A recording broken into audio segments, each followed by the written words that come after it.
welcome to you to this conversation today here on the Mythic Masculine. And I am Ian Mackenzie, the founder of the Mythic Masculine Network and podcast. And I am delighted to be here on this time we have together with Christos Galanis and Shay. Welcome to the two of you. Great. Thanks, Ian. Thank you. A little bit about the two of them that I'm grateful to know somewhat. Christos, we share a common teacher and time in a school, the Orphan Wisdom School with Stephen Jenkinson, and more recently shared our love of the Never-Ending Story and other things, to the point where Christos is currently acting as network curator on the Mythic Masculine Network, which is quite a gift for us here. As well as Shay has been just a profound wisdom keeper and embodiment teacher. And I'm just getting to know still and grateful too. And often, or actually occasional collaborator, and we're hoping to make it more often at the Mythic Masculine. But this particular conversation is around their forthcoming workshop, Sensing Race, a 2-day experience making sense of race, of which I understand they have offered in the past, and to a degree of success for sure, because you're doing it again. And this conversation is really to look at these themes of, what do we mean when we say sensing race? How might race be approached differently in different containers? What might we learn? And I'm excited to dive in. Thanks, Ian. And just also, we had also taken part in a roundtable with the three of us, and I forget our other collaborator's name. Oh, Amber Bassett. Amber Bassett, right? A couple months ago. Exactly. So, YouTube, we were talking about white fragility. White fragility was the beginning of the exploration, but we got into some really good stuff that overlapped with what Shay and I are doing, bringing kind of more play to the idea of race, which is probably maybe counterintuitive to most people. Exactly that. Yeah. So I'd love to maybe start with the first question too, is how did each of you come to this work of sensing race in this way? Yeah. Shay, you want to start off? Sure. I like to use art and creativity as a way of exploring like socio-political topics and things that are important to me. So whether that be sexuality or the government, right? I like exploring that through music and plays and healing arts. And I noticed, the temperature of race and just racial issues, specifically in America, seems like it was continuing to rise to a boiling point that was leading up to the murder of George Floyd. And at that same time, I was also watching complex topics be explored in unique ways, complex topics like gender, which if that be, we say that that's a social construct, part of that, I would hear the same thing about race, but I didn't see us exploring it in different ways besides the diversity training and a anti-racist march. Like I needed to approach it in a different way so that it didn't feel as volatile, but I didn't know if it was possible. And asking that question is part of what led me to this work. Beautiful. Yeah, and for me, I grew up in Toronto, in Canada, in a super multicultural community, which is quite, I'm not going to say unique, but rare, I think, in a lot of Western culture. And it wasn't until I moved to the US. Well, I've moved to the US a couple times over my lifetime, but I'd say it's been about 2 years where I met my partner a few years ago. We decided to make a life together. So I immigrated to the United States 2 years ago and started the green card process, which I got last year. And I've lived in the US on and off for years under student visa in the past, but this time something about, as an adult marrying an American partner, deciding to settle in the US, I really felt drawn to basically grapple with like what is the brokenness in this land, in this culture? What is this, what are the things that are most interfering with people being able to collaborate and uh, and nourish movements together? And obviously in the US, race is, race and gender, I would say, but say politically, race is probably the most loaded topic and probably the most difficult to deal with here. And so I would say that in the last 2 years, I took a kind of sharp focus towards race and racism as part of my own process of becoming an American resident and taking up the challenges of this culture. And so part of this is in my response to like integrating into this culture, which is quite a different atmosphere of race relations compared to where I grew up in Toronto. Mm. And in this journey, how did you find each other and decide to be collaborators? I'm connecting more of the dots recently. Um, we did meet each other at an event, and I really liked his style and his partner's style. And so I was like, I have to go tell them, I have to compliment them. Mm.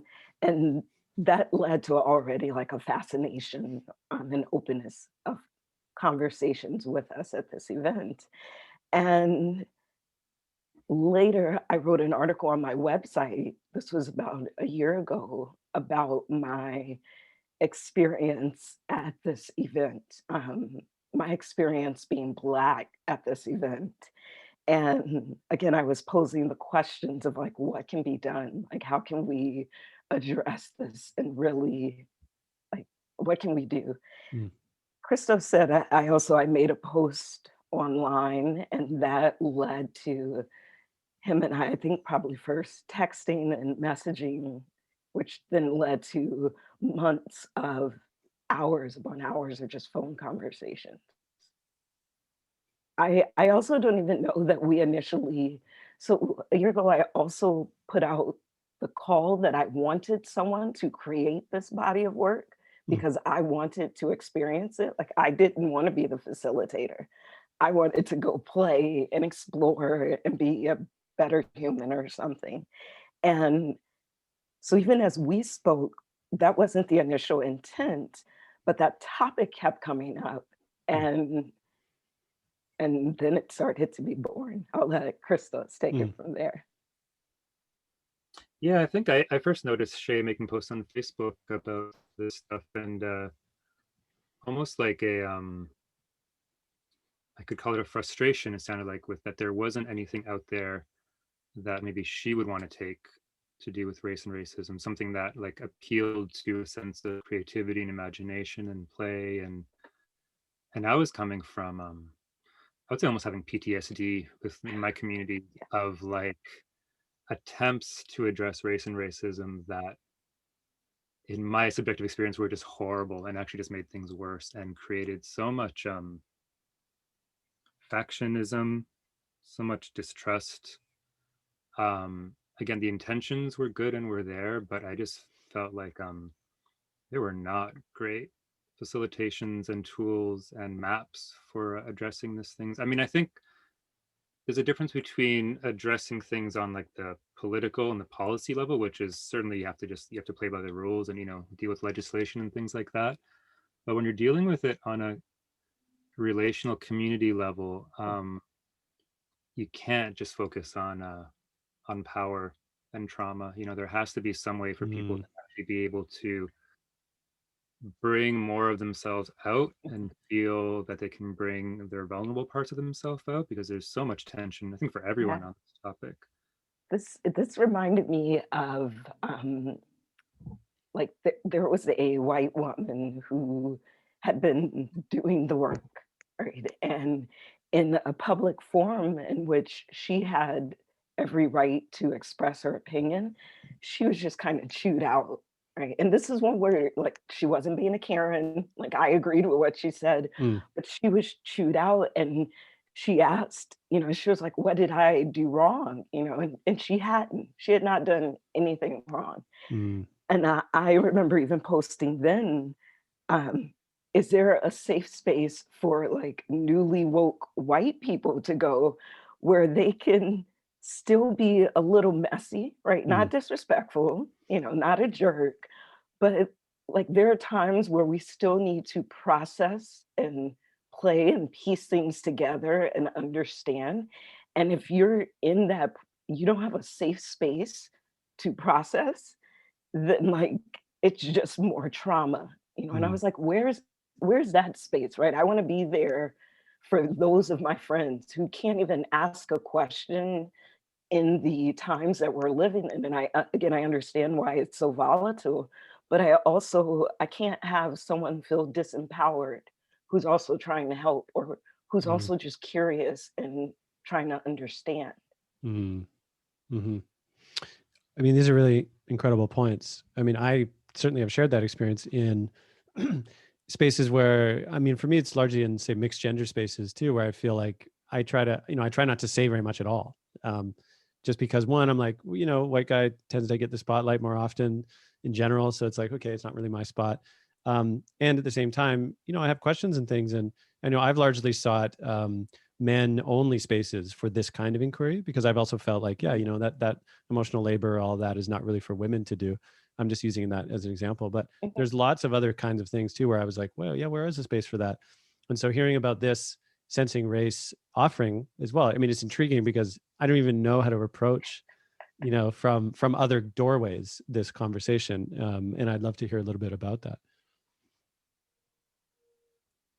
Yeah. God, what was I gonna say? I had something to say on that. Mm, In terms of why Shay, I remember for whatever reason, I'm the kind of person that in my friendships and communities, people will come up to me like late at night, sometimes drunk, and like just reveal things that they wouldn't say publicly, or just kind of mm, confide in me things that they're struggling with, that they don't know really how to talk about. And over the years, with with white friends, often that's been stuff around race and racism, and people being like, I don't know how to be around black people, like literally just kind of like being like, I avoid black people because like I just don't know how to be comfortable around them and how to speak to them. And I remember like with one friend being, I think if you said that to some of the black friends that I have, they would totally embrace that conversation and talk to you about that. You know what I mean? Like mm, there's such a fear of like doing and saying the wrong thing. And I think it's actually just been magnified in the last couple of years with how kind of inflamed this topic has been. At the same time, I understand the inflammation and the frustration and the anger, in the streets, and it's a hard one to get to. Um, but I remember when I met Shay at this festival, at this event, um, she just seemed like such a deep curiosity, I guess, Shay, like a sense of wonder in you. And that, we didn't interact that much in person, but I just felt like this is someone that I can bring questions to. This is someone that I can bring unformed thoughts and contemplations to, and feel seen, and witnessed. And as we got to know each other and become friends, I definitely had that sense, and the sense of like a kindred spirit, and someone I think that in our communities, as leaders of our communities, I think people tend to often feel like they can bring less polished parts of themselves out, and I think in our workshop, that's definitely the case, where it's like we create a container, where you don't have to say the exact right thing on this. There's a lot of space for playing and questioning and wonder, I would say. mm, Yeah. I think also some of the development of the workshop came from like, if people are all afraid of saying the wrong thing, how do we get them to say less then and to sense more or mm, embody more or play more? And that would lead again to our just long conversations where we might use 5 different ways we would approach that. Right. Well, if we're not talking about this topic, how would we how do we move that in our body, or what would we do? mm, And we also, like the parts where we would speak, we wanted there to be a bit more intention about it. And so again, the activities that we made, even the times when we do, like how we first use voice in the workshop and the stories that we tell throughout it, and the ways that we express what we are essentially experiencing through the way that we're facilitating it. Um, that's a different way of speaking about race, right? Mm. And we'd say, well, is that possible, right? Okay, and so then he'd say, okay, well, let me try it on you. Okay, close your eyes and like try this thing, and he'd walk me through it, and then we'd evaluate, what had happened and do it in reverse. Um, and many of those things were sometimes it was our applying it through the filter of race was our first time experiencing it. And there was so much freedom and play in that. And even that allowed us then, whenever we would have deeper or more difficult conversations about race, there's just a gentleness in how we even approach our very stark differences. Mm. Mm. I'm appreciating that. I'm also still trying to wrap my head around too, like what is actually happening? Is it again? Do you sort of have an open discussion, and then you kind of have a grab bag of different ways, like embodiment practices that you then work with? Like I super curious actually is, yeah, how does it one even get started in that field? Yeah, so I can say like one big difference is like we don't talk, it's not a heavy intellectual discussion. It's not a political discussion.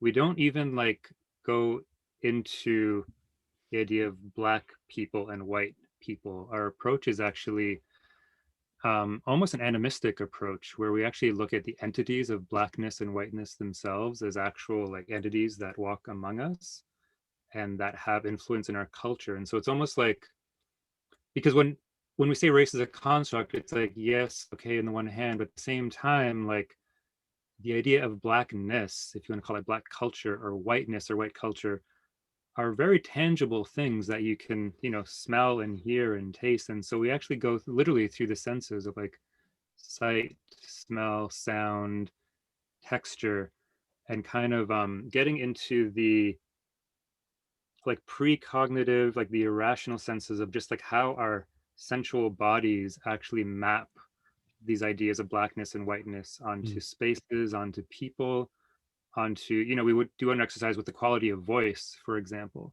Mm. because we think about race as something about skin color, but it's like, close your eyes and there's a very highly probable chance that you can tell the quote race or ethnicity of someone based on their quality of voice and intonation. And so it's like it's Mm. bringing more awareness to the senses to see like what are all the different ways that we actually map these ideas of Blackness and whiteness, and being able to approach them not as like this horrible thing where it's like, oh my god, I shouldn't think this voice is a Black person because that's somehow racist. But it's like, of course we're mapping all these things Mm. all the time. So be able to approach them just through the body without the kind of like shame and guilt of like, are we or are we not doing these things, and should we or should we not. It's more of a way to kind of just realize, okay, my body is attuned to certain textures, certain sounds, certain melanin levels, and those have certain associations. And it's really important to start excavating Mm. what those associations actually are in us, right? Because Yeah. it's like, I mean, for And me, it's interesting to start exploring like, wow, like whiteness. Like for me, it's like fragile and brittle and kind of sickly and like all these things that I'm like, wow, I didn't know that I was holding all these notions around Mm. whiteness, which is this thing apparently I'm like identified with. And that's interesting. And maybe I should spend some time unpacking what whiteness actually means to me and how I might almost compost this idea of whiteness so that it's something that is not something that's just kind of held at like this distance and trying to avoid or try to get out from under. Mm. Mm. yeah, it makes me think of a few of either the questions that we've asked ourselves or some of the things that went on to become an activity. Um, when I would answer them, one, I gave myself the freedom to just play, let what comes up come up. And then once it came up, I could look at it, right? And then I could decide like to keep it or not. Right? And it was just interesting sometimes if he would just throw a question out at me about like I can't even think of one specifically right now. And I'd say the first thing and I was like, oh crap, that was right there. Oh, I don't think I'm supposed to say that out loud. Mhm. Like, and even between us, I'd be like, okay, we definitely can't put that in the workshop. But like, this is good that it came out even between you and I. Um, and I love just being able to, like you said, excavate those things and just look at them and examine them, to smell them and touch them. Mhm. Speaking of the senses as well, I'm curious. This is the online version of a in-person one that you did in the past, correct? I think. No, so the original idea was that this would be for in person. Yeah. We even wanted to propose this event or this workshop to the event that we met at because Mm, it doesn't exist, that kind of exploration. And so we planned for that, but the pandemic happened. sure. And even though we then created the work, at first we thought, okay, well, this is impossible. We're going to have to wait a year or two before we can ever do it. And even in our conversations, because we were like, well, this exercise, it's important to touch the person, or you have to smell their skin or whatever. So then we were like, well, if you were on Zoom, though, instead of being annoyed by Zoom or trying to ignore the fact that you are on Zoom, how might we use the technology to explore race in a sensual way? Mm, And that led us to being curious. And we were like, and the beginning exercise in the workshop, I think is one of the most fun ones, and it's specific to Zoom. So our mm. first one it was online as Okay. well. Yeah, but we definitely hope to do these in person with folks because Yes. there's Mhm, a lot more craziness that can mm, unfold, I think. mhm. And it's also, I mean, it's just so much more intimate, and I think great to be able to be with each other in person, working on this stuff, and to support each other in person. Well, what sort of things then can people expect to walk away with? You know, I don't like the word takeaway, but a sense of, because it is feel like such a unique and necessary sort of reorientation to this themes and this exploration. And I'm curious, having done it online too, what were some of the things you heard from people? Do you want to start? Great Or I can testimony. go. I think, yeah, I think you've been in touch with testimonials a lot more, and you've been working with them if you want to. Yeah. But I would also say one of the things that we hope people walk away with is just another tool for exploring a topic, another way of approaching it, another pathway of play. Mm, Um, and I think it could also, like I said, I've noticed how it even allows for more gentleness and compassion just in my everyday conversations with not just Christos, with others. So perhaps like it also has that long-term effect where it provides like a coping mechanism mm. in one sense. Um, I some think, of, oh, go ahead. Sorry. go continue. Were you No, done? you go ahead. Mhm. I just remembering, Shay, the one image that we had come up with um, in terms of like a takeaway, like you said, Ian, was like it's almost the idea of like when you gather in a room in the United States of America, it's almost like race is like this huge balloon that's like filling up the space. It's Mm, just like pushing everyone against the walls, and almost you can't move, you can't really like see around. It's just this huge presence. And I think our intention with this workshop and coming out of it was almost like just to prick a hole in that balloon, to just let some Mhm. air on, just be like, just to kind of deflate it. I'm not saying get rid of it or try to ignore it, obviously, or somehow like we're going to solve racism in a, you know, in a 2-day workshop. But the idea that you can deflate it to the point where people can actually like move again and breathe again and have some agency and different ways of approaching this with themselves and with each other. And for me, part of that is also just excavating these subconscious associations that I think all of us, growing up in this culture have with these notions of blackness and whiteness. And I think if you're running the associations unconsciously, I think that's where the problem is. And so by bringing them up into the consciousness and being like, oh, wow, I have these associations, and without a sense of like, I can never tell anyone this, but rather just being like, oh, everyone has different ones and we can talk about them and compare them. And so it kind of, it takes the edge off. And I think That's going a forward, I good. think if you're able to take the edge off of them, when you do find yourself in other spaces where these kind of topics are coming up, where there's a lot of racial charge, Yeah. hopefully you can be a bit more grounded and less like almost reactive and kind of traumatized, and you can kind of stay centered and be like, oh, like people are having these reactions, and and it's not super scary. Like I can actually navigate these waters and feel connected to myself still, and kind of know what my own relationship with this is, and that I'm not just kind of going with the most urgent kind of alarmist voice in the room. Yeah. I think about the recent story about, I believe it, Sharon Osbourne. I don't know if either of you are familiar with the sort of blow up that happened on a TV show. And she, in support of a friend, she lashed out at all of her colleagues, but it was specifically targeted to a Black woman. Like the two of them were speaking, and she threw a full tantrum, Sharon Osbourne, right, about race, and told her not to cry. I mean, and it eventually got to a point that it was inappropriate and just wrong.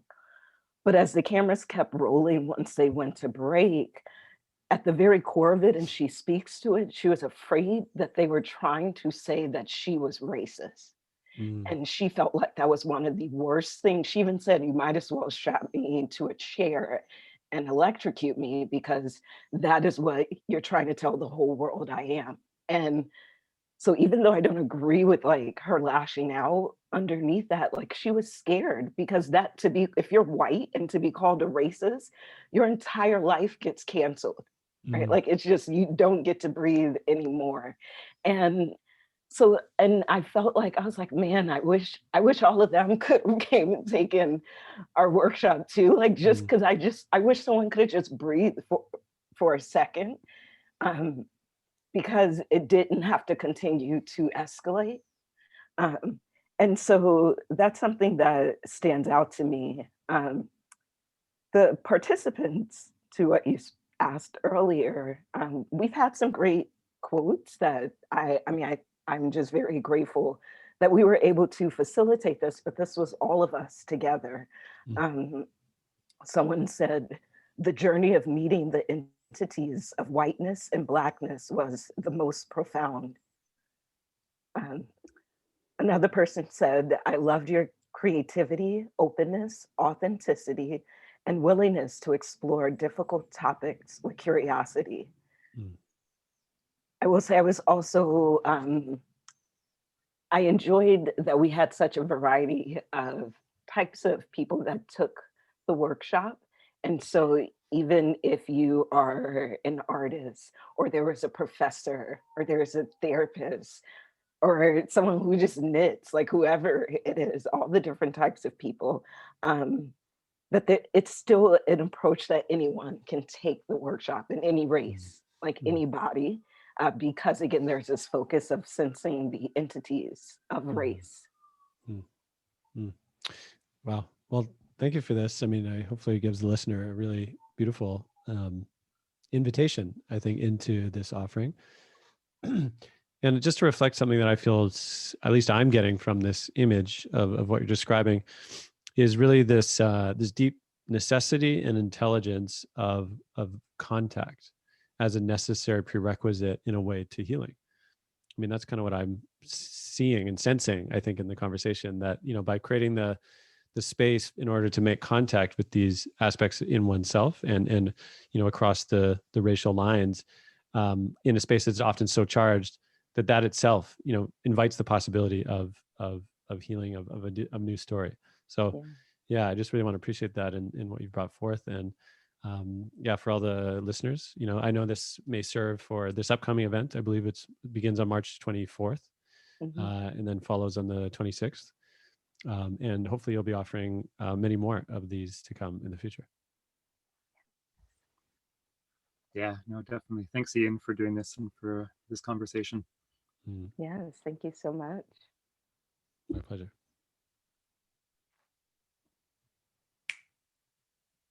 All right. Oh, good. Cool. I think I also want them to know that we have the discount code. So at some point we would want to post that somewhere too, so they know. Oh, yeah. Oh, you mean like on screen or something, like text, or just in the description? In the description. Okay, great. Yeah, I'm happy. If you guys give me a write up to include on the YouTube and in Facebook, like I could put it in the description, that would be handy. And then I can upload that, and then I'll send you guys links. Okay.